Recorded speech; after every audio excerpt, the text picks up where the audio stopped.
সমৃদ্ধ বাংলাদেশ গঠন করবেন, সেই প্রত্যয় নিয়ে বাংলাদেশ জামাত ইসলামের পদযাত্রা, এবং সেই সূত্র ধরেই আমরা মানুষের কাছে যাচ্ছি এবং সবার কাছে আমাদের আহ্বান। সকল দলকে আপনারা দেখেছেন, তাদের চরিত্র, তাদের কর্মকাণ্ড সকল কিছুই আপনাদের কাছে পরিষ্কার। তাদের দিয়ে দেশের মানুষের কি কতটুকু উন্নতি হয়েছে আর তারা তাদের নিজেদের কতটুকু উন্নত করেছে সে আমরা সকলেই জানি। আমরা জানি তাদের দ্বারা দেশের সম্পদ কিভাবে লুটপাট হয়েছে, বিদেশে পাচার হয়েছে। সেই জায়গায় দাঁড়িয়ে এখন পর্যন্ত আমরা বাংলাদেশ জামাত ইসলামী 5ই আগস্টের পর থেকে এই পর্যন্ত বাংলাদেশের মানুষের নিরাপত্তায়, মানুষের স্বাধীনতার জন্য, মানুষের অধিকার আদায়ের জন্য কাজ করে যাচ্ছি।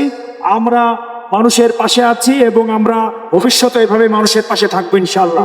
এই জন্য সম্মানিত ভাই এবং বন্ধুরা, আমরা মানুষকে ভালোবেসে মানুষের সমস্যার সমাধানের মধ্য দিয়ে মানুষের কাছে যেতে চাই, মানুষের পাশে থাকতে চাই।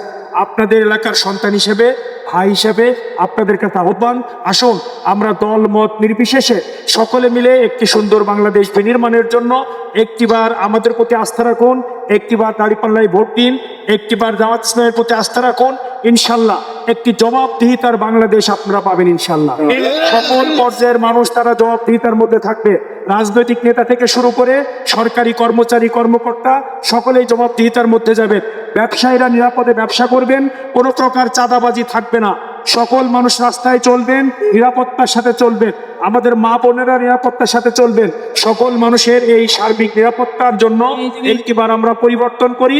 রাজনৈতিক দুর্বৃত্তায়নকে রোধ করার জন্য একটিবার জামাত ইসলামীকে আপনারা বেছে নিন, একটিবার আমাদেরকে সুযোগ দিন। ইনশাল্লাহ আপনাদের আস্থার প্রতিদান আমরা আমাদের সর্বোচ্চ কিছু দিয়ে আপনাদের পাশে থাকবো এবং আস্থার প্রতিদান রাখবো ইনশাল্লাহ।